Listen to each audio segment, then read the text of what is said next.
लोकसभा निवडणुकीत मोठे यश मिळाल्यानंतर काँग्रेस पक्षाने विधानसभा मतदारसंघांवर लक्ष केंद्रित केले।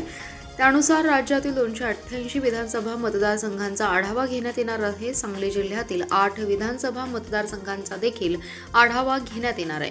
त्यासाठी शुक्रवारी प्रदेश काँग्रेसची बैठक मुंबईत होणार आहे। यासाठी काँग्रेसचे जिल्हाध्यक्ष आणि शहर जिल्हाध्यक्ष बैठकीला जाणार आहेत। 2019च्या लोकसभा निवडणुकीत काँग्रेसला अवघी 1 जागा मिळाली होती, पण 2024च्या लोकसभा निवडणुकीत काँग्रेसला चांगलं यश मिळालं। राज्यातील 13 जागांवर काँग्रेसचे उमेदवार विजयी झाले। त्यामुळे राज्यातील 288 विधानसभा मतदारसंघांवर काँग्रेसने लक्ष केंद्रित केले। या बैठकीत राज्यातील विधानसभा मतदारसंघनिहाय चर्चा होणार आहे। सांगली जिल्ह्यात सांगली, मिरज, जत, तासगाव, कवठेमंकाळ, खानापूर, आटपाडी, पलूस, कडेगाव, इस्लामपूर आणि शिराळा मतदारसंघांवर चर्चा होणार आहे। सध्या पलूस कडेगाव मतदारसंघाचे प्रतिनिधित्व जिल्ह्याचे नेते आमदार विश्वजित कदम करत आहेत, तर जत विधानसभा मतदारसंघाचे प्रतिनिधित्व पक्षाचे जिल्हाध्यक्ष आमदार विक्रमसिंग सावंत करत आहेत। त्यामुळे हे 2 मतदारसंघातून उमेदवार निश्चित आहेत।